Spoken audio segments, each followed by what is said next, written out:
Bonjour, je me trouve au deuxième jour du congrès SFRMS 2023 à Lille et je me tiens à côté de Pierrick Bonaventure, directeur Air Sud Médical.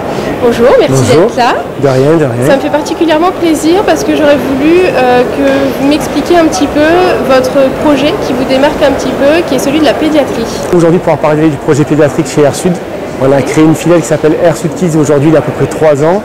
C'est parti de l'idée et du concept de deux de nos collaboratrices, Clémentine Rougeon et Sophie Mazot-Hérault, qui avaient envie de porter à cœur et de mettre en avant un petit peu ce syndrome de l'apnée du sommeil chez les enfants, qui avait du mal à être connu, reconnu et surtout traité. Donc on a créé une filiale pédiatrique avec des diplômes pour les enfants, pour pouvoir essayer de désacraliser surtout le traitement qui va arriver chez l'enfant, qui est quand même une épreuve difficile pour lui. On a mis en place donc des diplômes, des infirmières qui vont au domicile des enfants. On a mis en place des carnets qui sont envoyés 2 fois par an. Là, il va sortir un nouveau exemplaire qui est sur le Noël pour les petits et les ados. On a un petit cadeau cette année, des boules de Noël personnalisées à l'effigie d'Air Sud Kids. Voilà, c'est un projet qu'on porte depuis quelques années, qu'on a envie vraiment de développer. Vous parlez de programme enfants et ados, ça va de quel âge à quel âge? Alors le programme enfant, c'est jusqu'à 6 ans. Ils ont un carnet spécifique et un suivi un petit peu différent. Et après, on a des ados qui vont, on va dire, jusqu'à 12 ans. Et à ce jour, combien d'enfants approximativement bénéficient de ce programme? Alors à ce jour, en fait, on a dépassé les 100 enfants qui sont dans le programme. Donc voilà, c'est une belle progression pour nous. C'est un projet, comme je vous dis, qu'on a porté, on a tout créé dessus. Et on a quand même réussi à bien développer. Aujourd'hui, on arrive à une centaine d'enfants. Bien sûr, notre objectif est de pouvoir développer ça encore beaucoup plus. Et on va dire de détendre cette prise en charge pour les enfants, qui est sous-estimée à notre avis. Oui. Mais voilà, donc aujourd'hui, c'est vrai qu'on arrive à franchir la barre symbolique des 100 enfants. Est-ce que là, vous vous situez dans le sud exclusivement, sur la région? Tout à fait. Air Sud Médical, aujourd'hui, c'est 5 agences, essentiellement basées sur la région PACA. D'accord, d'accord. Bon. Encourageant. Donc si j'ai bien compris, Air Sud Kids, c'est un projet humain qui est porté par une volonté d'aider toute une frange de patientèle qui pour le moment est un petit peu laissée de côté. Il y a aussi un point de vue stratégique pour peut-être gagner en observance, gagner en compréhension du traitement. Alors oui, gagner en... Comme je vous ai dit, c'est surtout pour désacraliser ce traitement chez l'enfant, le rendre beaucoup plus humain.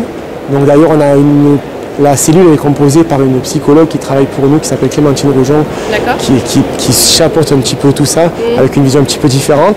On a une infirmière qui s'occupe du passage chez les patients, chez les enfants. Donc ça c'est très important aussi, c'est une infirmière qui va au domicile. On a essayé de mettre quand même quelque chose avec une prise en charge différente de l'adulte, vraiment un peu plus spécifique. Oui, c'est un panel complet d'approche du patient, d'approche du soin et de prestations rendues. Oui. Notre objectif, c'est aujourd'hui, on entend de plus en plus de communication sur le sommeil de l'enfant, sur tout ce que peut entraîner la non prise en charge des syndromes de l'apnée du sommeil chez l'enfant. Et pour nous, c'était une anomalie que ce soit pas encore, il n'y ait pas encore les prestataires qui se mettent dessus et qui aident à ce que la prise en charge soit plus facile au domicile. Donc Air Sud est précurseur, si j'ai bien compris, dans la prise en charge de l'apnée du sommeil de l'enfant. Et quel est son avenir à moyen long terme? Comment vous projetez ce programme? Nous, on aimerait développer ce programme de plus en plus au quotidien. Mais l'idée générale, c'est, comme je vous dis, une fois de plus, c'est qu'on commence à parler pas que de Air Sud, finalement, avec l'enfant. C'est de la prise en charge de l'enfant, c'est ça qui compte. À la fin, c'est toujours le patient, et là, en l'occurrence, c'est des enfants qui doivent être pris en compte et comme il faut. C'est ça notre objectif premier, en fait. C'est pas de développer, c'est pas de créer quelque chose, c'est surtout de prendre l'enfant en charge avec une désacralisation du traitement pour que ce soit beaucoup plus facile au domicile. C'est ça notre objectif. Avant de vouloir développer tout ça, notre objectif c'est ça.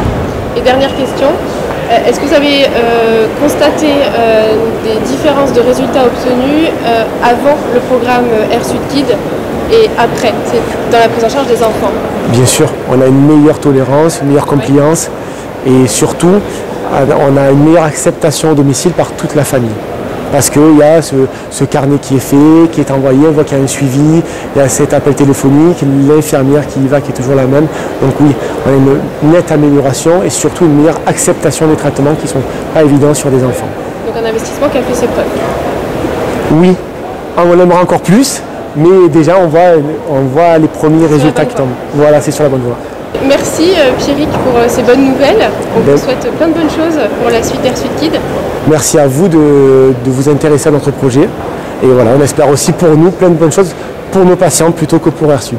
Merci à vous.